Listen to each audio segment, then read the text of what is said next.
જય માતાજી મિત્રો, મારી ચેનલ મમતાની રસોઈમાં તમારું સ્વાગત છે। તમે મગનું શાક તો ઘણીવાર બનાવ્યું છે, કોરા મગનું શાક અને રસાવાળા મગનું શાક, પણ આજે આપણે એકદમ નવી જ રીતે અને નવા જ સ્વાદમાં મગનું શાક બનાવીશું, જે પંજાબી શાકને પણ ભૂલાવી દેશે, તો તમે હોટલના શાકને પણ ભૂલી જશો। તેવું આપણું આજે મગનું શાક બનાવવાનું છે। તો અત્યારે મગનું શાક બનાવવા માટે મેં અડધી વાટકી આ રીતે કાચા મગ લીધા છે। તો આ મગને આપણે પાણીમાં પલાળવાના છે। તો મગ એક એવું કઠોળ છે જેને બાફવાનું હોય તો કુકરમાં 3 સીટીમાં બફાઈ જાય છે, પણ પાણીમાં પલાળવા માટે તેને 5 થી 6 કલાક જેટલો સમય લાગે છે। તો મગને મેં સારી રીતે પાણીમાં પલાળીને રાખ્યા છે। તો આ રીતે મગ આપણા એકદમ સરસ રીતે પલળી ગયા છે અને આ રીતે દાણાને તોડીએ તો એકદમ સરસ રીતે તૂટી જાય છે। તો 5 થી 6 કલાક સુધી આપણે આ મગને સારી રીતે પલાળી અને આ શાક માટે ઉપયોગ કરવાના છે। તો મગને આજે આપણે બાફ્યા વગર જ તેનું શાક બનાવવાનું છે। હવે અત્યારે આપણે એક મિક્સર જાર લઈ લઈશું। તેની અંદર મેં અત્યારે 2 ટામેટાં લીધા છે મીડિયમ સાઇઝના, તેના રફલી મોટા ટુકડા કરી અને અંદર એડ કરીશું।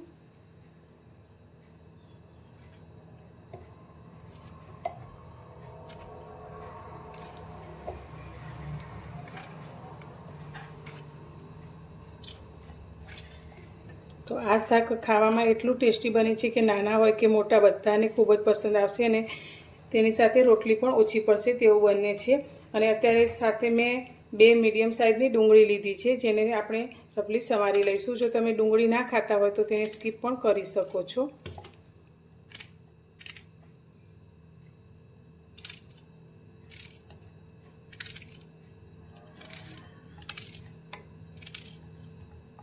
હવે તેની સાથે અત્યારે આપણે 5 થી 6 કળી લસણ લીધું છે, તે અંદર લઈ લઈશું। તમે લસણ ના ખાતા હોય તો તે પણ સ્કીપ કરી શકો છો।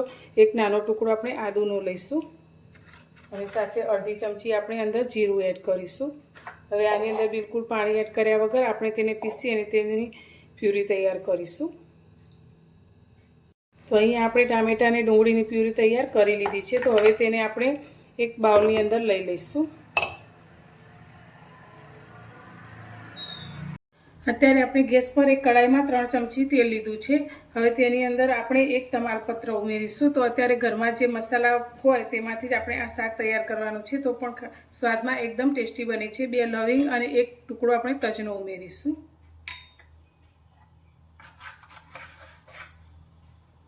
સાથે આપણે અડધી ચમચી જીરું ઉમેરીશું। તો જીરું અને તમાલપત્ર બધું સારી રીતે સંતરાઈ ગયું છે। તો આપણે જે પ્યુરી તૈયાર કરી છે ટામેટા ડુંગળીની તે અંદર લઈ લઈશું।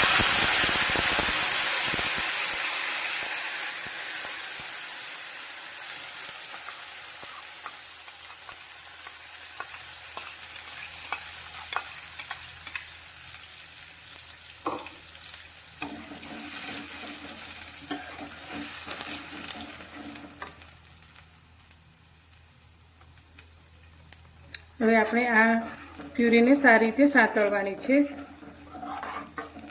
તો તેની અંદર અત્યારે સ્વાદ પ્રમાણે થોડું મીઠું એડ કરીશું, ગ્રેવીના ભાગનું,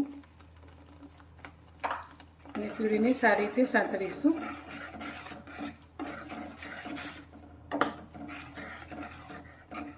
તો 1.5 થી 2 મિનિટ જેટલો સમય થયો છે અને આપણી આ ગ્રેવી એકદમ સરસ રીતે સંતળાઈ ગઈ છે। તો આને આપણે એકદમ સરસ રીતે સાંતળવાની છે, જેથી આપણી ડુંગળી અને લસણનું કાચાપણું એકદમ દૂર થઈ જાય અને આ રીતે એકદમ સારી રીતે તેલમાં ગ્રેવીને સાંતળીશું તો તેનો ટેસ્ટ પણ ખૂબ જ સરસ આવે છે। હવે આની અંદર આપણે થોડા મસાલા કરી લઈશું। તો અત્યારે તીખાશ માટે અડધી ચમચી મેં લાલ મરચું પાવડર લીધું છે અને શાકનો કલર સારો આવે તેના માટે 1 ચમચી આપણે કાશ્મીરી લાલ મરચું એડ કરીશું। અડધી ચમચીથી પણ થોડી ઓછી એવી હળદર એડ કરીશું। 1 ચમચી આપણે ધાણા જીરું એડ કરીશું। મસાલાને પણ સારી રીતે સાંતળીશું।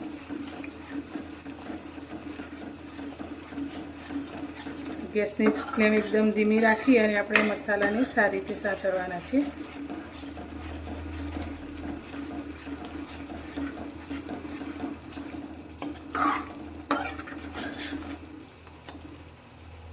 તો મસાલા પણ આપણા સારી રીતે સંતરાઈ ગયા છે। તો અત્યારે મેં 4 ચમચી જેટલું ફેટેલું આ રીતે દહીં લીધું છે। તે આપણે ઉમેરીશું. તો ગેસની ફ્લેમ અત્યારે આપણે એકદમ ધીમી જ રાખવાની છે.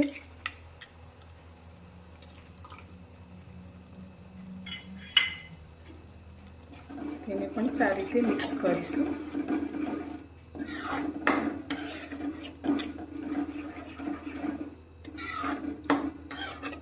હવે એકદમ ધીમા ગેસની ફ્લેમ પર હવે આ ગ્રેવીને આપણે સારી રીતે પકાવવાની છે. તો આ ગ્રેવી આપણી સારી રીતે પકાય ત્યાં સુધી આપણે બીજી એક તૈયારી કરી લઈશું. ફરી આપણે તે જ મિક્સર જાર લઈ લઈશું. હવે તેની અંદર આપણે જે મગને પલાળીને રાખ્યા છે તે અંદર લઈ લઈશું.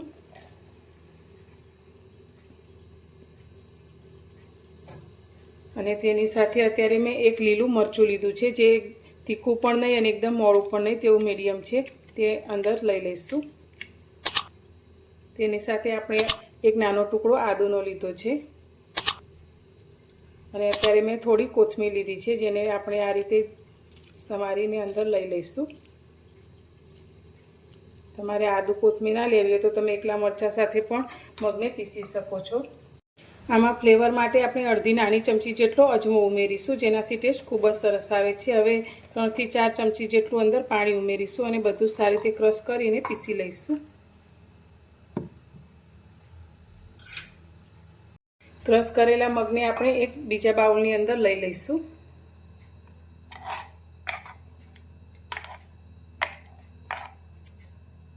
તો આ રીતે થોડું ઝીણું થાય તેવું જ આપણે તેને પીસવાનું છે. હવે પીસેલા મગની અંદર અત્યારે આપણે સ્વાદ પ્રમાણે મીઠું એડ કરીશું અને સારી રીતે મિક્સ કરી લઈશું. તમે પીસતી વખતે પણ મીઠું અંદર એડ કરી શકો છો. હવે આમાંથી આપણે 2 ચમચી બનાવેલી પેસ્ટને ગ્રેવીની અંદર લઈ લઈશું. તો અહીંયા આપણી ગ્રેવી પણ ધીમા ગેસની ફ્લેમ પર એકદમ સરસ રીતે પાકી ગઈ છે અને આ રીતે તેલ છૂટું પડી ગયું છે. તો હવે આપણે 2 ચમચી મગની આ પેસ્ટ બનાવેલી લઈ લઈશું અને સારી રીતે મિક્સ કરીશું.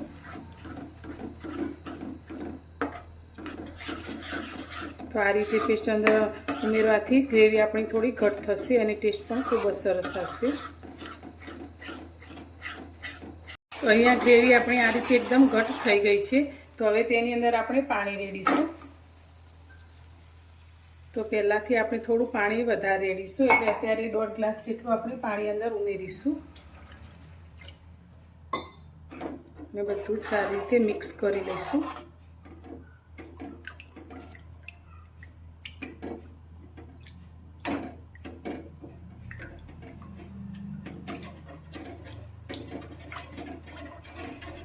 ગેસની ફ્લેમ અત્યારે આપણે ધીમી જ રાખી છે.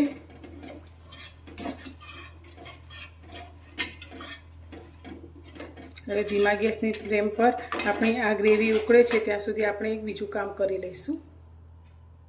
તો હવે આપણે જે મગની પેસ્ટ તૈયાર કરી છે તેને આપણે આ રીતે સારી રીતે ફેટવાની છે.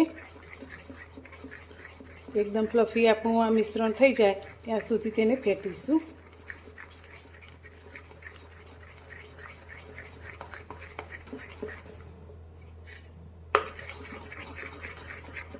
તો આપણે આ મિશ્રણમાંથી મગની વડી તૈયાર કરવાની છે. તો હવે આપણે એક વાટકીમાં થોડું પાણી લીધું છે, તેમાંથી આ મિશ્રણમાંથી થોડું આ રીતે વાટકીની અંદર લઈ લઈશું. તો તમે જોઈ શકો છો ઉપર આ રીતે તરીને આવે છે, એટલે આપણે વડી માટેનું આ મગનું મિશ્રણ પરફેક્ટ છે. હવે આપણે ગ્રેવીવાળી કડાઈની ઉપર આ રીતે એક ચાળણી રાખી લઈશું. તો ઝીણા મોટા કાણાવાળી જે પણ ચાળણી તમારી પાસે હોય તે તમે લઈ શકો છો. તેને આપણે આ રીતે ઉપર મૂકી દઈશું અને હવે આપણે જે મગનું મિશ્રણ તૈયાર કર્યું છે તેમાંથી આપણે નાની નાની આ રીતે વડી મૂકીશું.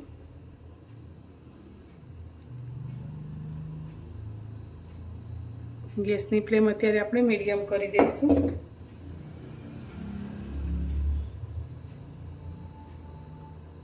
તો આ રીતે મેં બધી જ વડીને મૂકી દીધી છે. તો હવે 5 થી 6 મિનિટ માટે આપણે તેને સ્ટીમ થવા દઈશું. તો નીચેથી આપણી ગ્રેવી પણ સારી રીતે ઉકળશે અને આપણી વડી પણ સારી રીતે બફાઈ જશે. તો ઉપરથી આપણે તેને ઢાંકી દઈશું.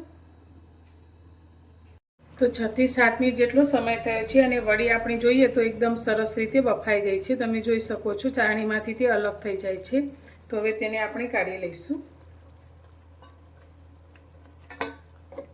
એકદમ સરસ એવી આપણી વડી બફાઈ ગઈ છે. ઉપરથી હવે ચાળણીને આપણે લઈ લઈશું. તો નીચે આપણી ગ્રેવી પણ એકદમ સરસ રીતે ઉકળી અને સરસ એવી કટ થઈ ગઈ છે.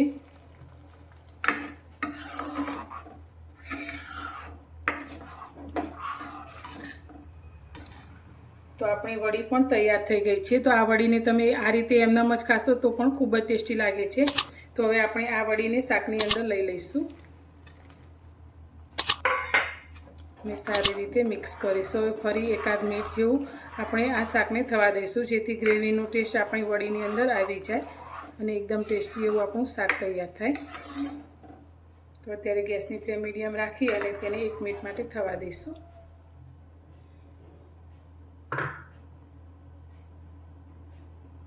શાક આપણું તૈયાર થઈ ગયું છે. તો વધુ ટેસ્ટ આપવા માટે અત્યારે મેં કસૂરી મેથી લીધી છે, જેને હાથથી મસળી અને અંદર એડ કરીશું. તો આનાથી શાકનો ટેસ્ટ એકદમ પંજાબી શાક જેવો આવશે.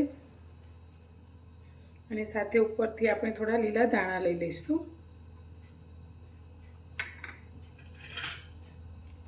તો તૈયાર છે આપણું મગનું શાક. તો તમે આ રીતે ક્યારેય મગનું શાક ના બનાવ્યું તો એકવાર જરૂરથી બનાવજો. તો ખૂબ જ ટેસ્ટી એવું શાક આપણું બનીને તૈયાર થાય છે. તો એકદમ હોટેલના શાકને પણ ભૂલાવી દે તેવું આપણું મગની વડીનું શાક તૈયાર છે. તો તમને મારી આજની આ શાક બનાવવાની રેસીપી કેવી લાગી તે મને કોમેન્ટમાં જરૂરથી જણાવજો. અને તમને થોડી પણ મારી આજની આ રેસીપી પસંદ આવી હોય તો વિડીયોને લાઇક કરવાનું બિલકુલ ભૂલતા નહીં અને સાથે મારી ચેનલને પણ સબસ્ક્રાઈબ કરજો. તો ફરી મળીશું એક નવી જ રેસીપી સાથે નવા વિડીયોમાં.